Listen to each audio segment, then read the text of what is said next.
Danes v Kodi o denarju. Zbiranje podpisov za vpis pravice do uporabe gotovine v ustavo se izteka. Pri finančni upravi opozarjajo, gotovina poganja sivo ekonomijo.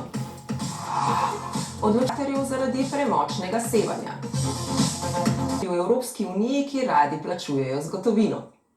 Pravzaprav več gotovinskih plačil opravijo le na Malti, najmanj pa so gotovini naklonjeni na Nizozemskem in Finskem.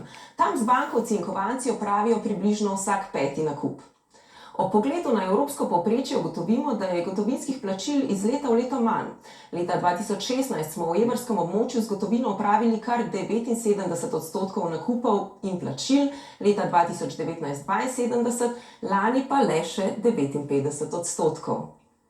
Vse pogostejše plačevanje z bančnimi karticami skrbi člane združenja Povezani smo. Ti so prepričani, da bi ukinitev uporabe gotovine pomenila popoln nadzor nad ljudmi. Zato do konca meseca zbirajo podpise za vpis gotovine kot plačilnega sredstva v slovensko ustavo. Podrobnosti v prispevku Ane Štor. Več plačujete s kartico ali več z gotovino? S kartico. 99% s kartico. Tam, kjer je možnost s kartico, s kartico. Več kartico. Kar 50-50%. Več kartico. Več kartico? Jaz pa z gotovino. Ja, zato, ker bolj nadzorujem svoje pravo. Tako razmišljajo tudi nekateri podjetniki in opozarjajo, odsotnost bankovcev in kovancev je lahko tudi past. Ti ne ozavestiš trošenje denarja, ker denar v vidnem polju ni prisoten. Gre za neko plastično kartico, čeprav v ozadju se izvrši odliv sredstev z računa. Tako se mi zdi siromašenje tega momenta, ko se nasprotni strani srečujete v skupnem interesu. Nekdo želi kavo, pride k nam.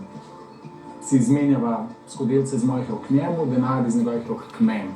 V ljubljanskem lokalu Kafe Čokl so možnost kartičnega plačevanja vpeljali šele lansko poletje. Ker obiskovalcem, tujim gostom nisem dal druge možnosti kot izključno plačilo v gotovini in potem oni v zadregi, ker so imeli izključno kartice pri sebi, so pač ta dogodek se je ponovadi končal z "We'll be back", kar se pa ni vedno zgodilo, tako da sem rekel, da moramo zaščititi svoj položaj.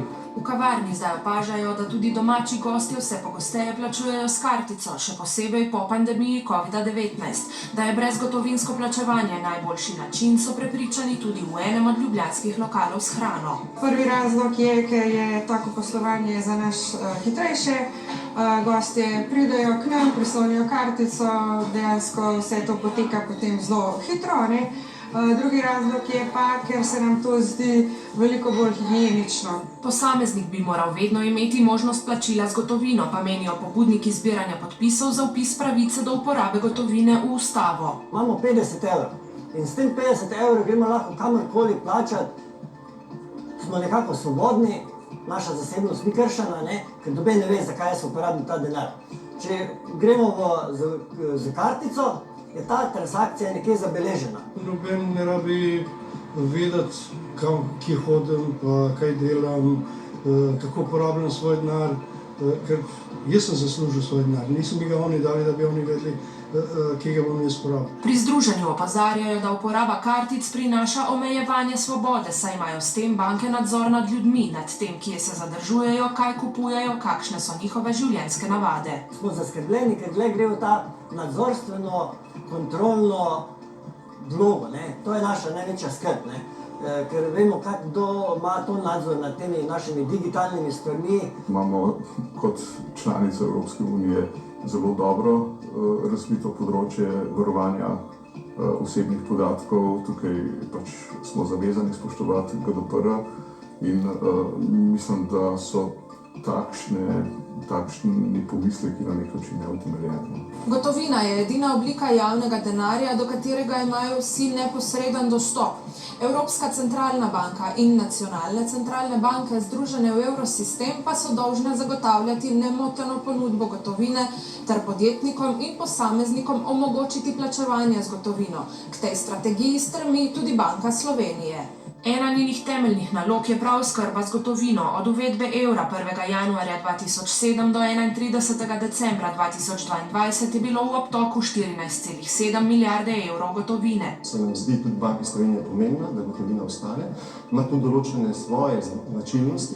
Ena izmed teh pomembnih lastnosti gotovine je, da se lahko uporablja tudi brez elektrike, brez interneta ali pa brez posrednikov. Ne. Potem se lahko uporablja tudi za hrambo, torej kot prihranki, ker ima funkcijo hranilca vrednosti.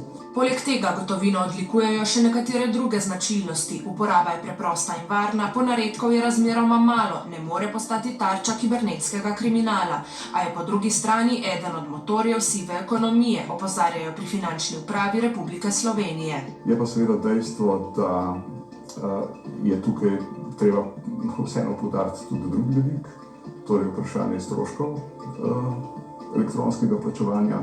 In tukaj se bodo najbrž morali ponudniki elektronskih plačil tudi nekako vprašati, ali je res samo borba proti sivi ekonomiji tisto, za kar se zauzemajo, ali morda so tukaj zadaj še kakšni drugi interesi. Ministrstvo za finance namerava pri nadaljevanju priprave pravne podlage preučiti možnost, da se za plačevanje določi tudi obveznost sprejemanja elektronskih plačil. O urejanju pravice do uporabe gotovine v ustavi pa ne razmišljajo, saj po njihovem mnenju že obstaja zadostna pravna podlaga za dostop do gotovine. Pred enim tednom so države Evropske unije odločale o predlogu komisije za podaljšanje veljavnosti